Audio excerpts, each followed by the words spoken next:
Well, this is coming when, there's all of this wealth and you hear about it comes as England is facing rising costs of living, a living crisis, austerity budget cuts, and so on.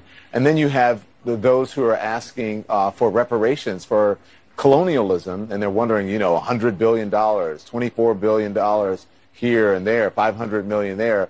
Some people want to be paid back, and members of the public are wondering, why are we suffering when you are you have all of this vast wealth? Those are legitimate concerns.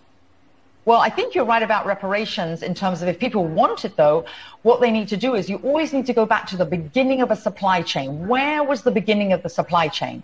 That was in Africa. And when across the entire world, when the slavery was taking place, which was the first nation in the world that abolished slavery? The first nation in the world to abolish it. It was started by William Wilberforce, was the British. In Great Britain, they abolished slavery.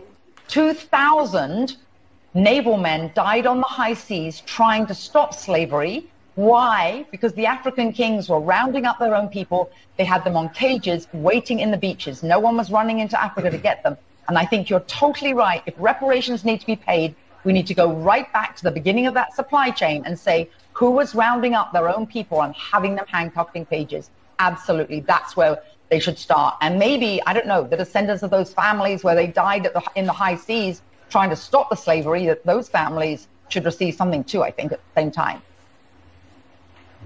It's an interesting discussion, Hillary. Thank you very much. I appreciate it. We'll continue to discuss in the future.